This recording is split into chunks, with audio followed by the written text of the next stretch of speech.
Hey everyone, welcome back to Beatles News Roundup here on Vinyl Rewind. This is the monthly series where we recap the latest Beatles news stories from the past month, with this episode covering September 2025. And we're going to start with the announcement that Anthology 4 will finally be made available separately for purchase. This is fantastic news for fans like me who already own 1 through 3 on vinyl. Now in the US, the 3 LP is just under $76 and the 2 CD is just under $30.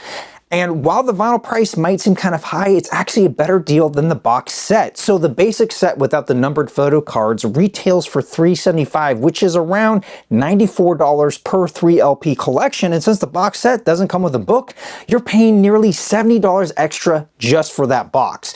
This seems like a no-brainer for me if you just wanted Anthology 4 without rebuying 1 through 3.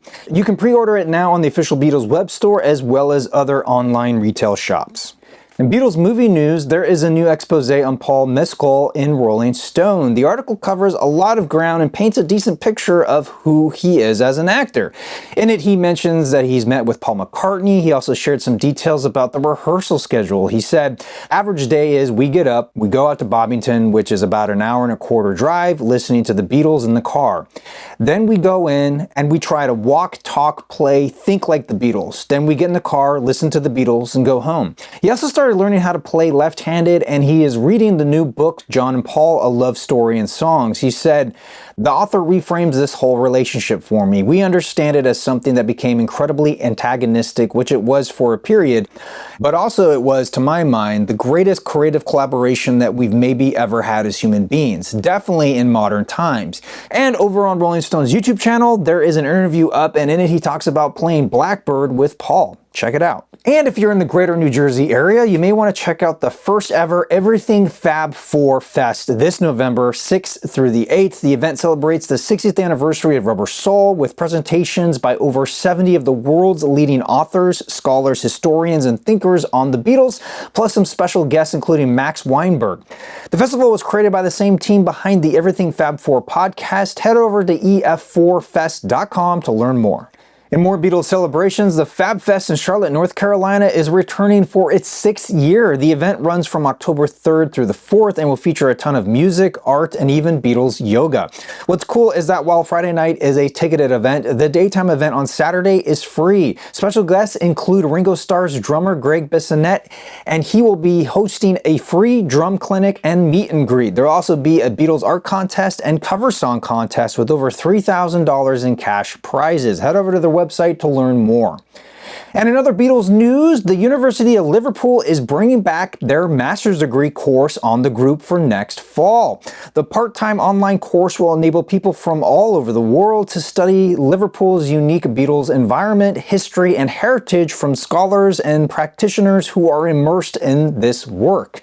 Head to the Liverpool University website to learn more and to register. And a super rare Beatles find, Rockaway Records recently sold a previously unknown copy of Hey Jude on a very short-lived rigid vinyl pocket disc. Now, according to Rockaway's website, from the end of 68 through 69, Capitol Records test marketed a line of two-sided 3 3/4-inch flimsy flexible plastic discs, and these were going to be sold in vending machines for 50 cents each.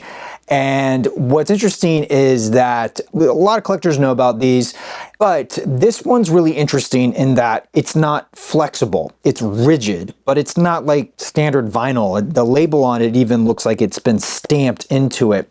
And another thing that's interesting is that the version of Hey Jude that's on there is a very unique edited version that runs at 4 minutes and 7 seconds. Now, this came out of a collection that belonged to a former Capitol Records executive, and Rockaway Records surmises that this was probably a prototype when they were still in pre-release design phase for these flexi discs. So this is just crazy that we did not know this existed for 50 years until Rockaway found this in this collection. And this makes it the rarest Beatles record out there, not including acetates or test pressings. And Capitol never made another one of these records before or since. So it's a really unique piece of not only Beatles memorabilia, but just vinyl collecting in general, recorded media in general. It's really, really fascinating. Now, this went for an undisclosed price, and we don't know who bought it, but check out these pictures, man. That's really, really interesting. In Beatle-related news, they are partly the reason Matt Damon and Ben Affleck are making movies together again. In a recent article for GQ, Matt says Get Back made him realize that he was missing an opportunity to work with his friend. And in an interview with Deadline from last year, he stated, I had tears running down my face because of the missed opportunity that these four incredible musicians who clearly loved each other never got. I was like, what are we doing, man? Both of us. This is what we love to do more than anything. The only thing better is doing it together in any capacity. How much life do we have left, and what are we going to do with it? I think that's a pretty powerful statement, man, and it just really shows you the continuing influence of the Beatles. And in more Beatle-related news, actor Mark Hamill told the New York Times that he missed seeing the Beatles live back in 1964. He said, I Want to Hold Your Hand comes out and it just rocks my world. We saw A Hard Day's Night in the theater and the girls were screaming. That's why when my mom said you can have the album or you can see them in concert, I said, well, the album is forever and the girls ruined the concert with their screaming. To my regret, I never saw them live. But to his credit, you know, Mark, you're not wrong. My friend got to see them several times at the Hollywood Bowl, but never actually got to hear them over the screaming girls. And moving on to Paul news, I hope your pocketbook can handle this because the big news story is an announcement of the Wings Anthology available in multiple formats, including vinyl, CD, Blu-ray, and streaming. The collection effectively acts as a best of the band and features a selection of songs personally overseen by Paul himself. The 3 LP and 2 CD editions include an expanded 32-page booklet featuring photographs, artwork, paintings, trivia, and information about the band. What's really cool is that the artwork for this release was overseen by Paul as well as Aubrey Powell of Hypnosis. Also interesting to note is that the Blu-ray version of this release is the first time Wings songs are available on a physical format in Dolby Atmos. You can also pick up a truncated version either on vinyl or CD. And you can also pick up a colored vinyl variant of the 3LP version. Paul's official web store has a bunch of different bundles available, and everything is up for pre-order now, and the collection will be released on November 7th. In more Paul news, he added a warm-up date for his upcoming Got Back tour, performing 3 days before the official start of the tour. Now, the warm-up show happened at the intimate Santa Barbara Bowl, which has a seating capacity of roughly 4,900. Fans had to register with AXS ahead of time for a chance to purchase 2 tickets to the concert. I tried my luck, but I was unable to score tickets. Paul kicked off the concert with a cover of Help, which is apparently the first time he's ever performed this song live since he started touring as a solo artist. Now, he did perform about a minute of the song back in 1990, but this concert was the first time he played the song in its entirety. The full concert ran just under 2 hours with an encore of some classic Beatles hits. If you're lucky enough to catch him on this upcoming tour, chances are he's going to be playing many of the same songs. Let me know if he actually got tickets. In Ringo news, Jack White joined him on stage at the Bourbon Blues Festival to sing with a little help from my friends to close out his set. In John Lennon news, a pair of his prescription sunglasses he wore during his Lost Weekend are going up for auction this October. Prop Store in London is presenting the sunglasses in conjunction with a larger music memorabilia auction.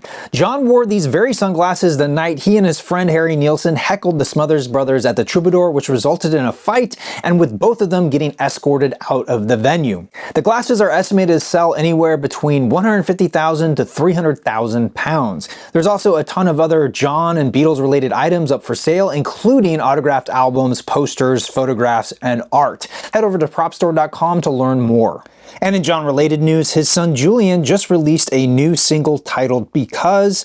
It's part of a new EP that releases on October 24th. There's also a video for the single. Check it out. In Billy Preston news, the Rolling Stones just announced a super deluxe reissue for their 13th album, Black and Blue, originally released in 1976. The album is notable for being the first to feature Ronnie Wood as a full-time member, and Billy was a guest musician on the album and plays keyboards on nearly every track. This newly expanded edition features a new remix by Steve Wilson, plus outtakes, jams, and a live concert recording from 1976. Also included is a poster and a 100-page hardcover book. It's available on CD, Blu-ray, vinyl, and streaming. You can also get just the new mix and outtakes on vinyl or CD. Head over to the Stones official site to learn more. And in Beatles merch news, Target has a new exclusive green vinyl variant of the 2019 anniversary remix of Abbey Road. The record retails for just under $35 and is up for pre-order now and will be released on October 10th. In other merch news, both John and Paul are getting colored vinyl reissues of their Christmas-themed singles. John and Yoko's Happy Christmas, War Is Over is getting pressed onto green vinyl, and Paul's Wonderful Christmas Time is available on yellow vinyl. Now, both of these singles are also part of a 14-disc collection. It's a Christmas-themed box set. Other artists featured include Bing Crosby, The Beach Boys, Elton John, Ella Fitzgerald, among many others. And this past month in Beatles history, 60 years ago, the Beatles animated TV show debuted on September 25th on ABC in the US.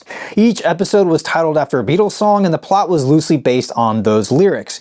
Each episode also featured 2 sing-alongs. A total of 39 episodes were produced over 3 seasons. The show's final episode aired on the 21st of October, 1967. And the show's lasting impact was that it was the first weekly television series to feature animated versions of real, living people. Now, the Beatles had nothing to do with the show and initially disliked it because of its cheap animation style. However, over time, they developed some fondness for the show. George said, "I've always kind of liked the cartoons. They were so bad or silly that they were good, if you know what I mean." In the mid to late 80s, the show was aired on the Disney Channel as well as MTV, where actor Mark Hamill hosted the series. As of the taping, you can watch most of the episodes over on archive.org. Alright everyone, that will do it for this episode. If you want to see more Beatles videos, be sure to check out my Beatles playlist right here, or a video that YouTube will choose for me. Until then, I want to thank you all so much for watching, but especially want to thank my members over on Patreon who really help to keep this channel going with their monthly support. I'm your Vinyl Geek, and I'll catch you on the flip side.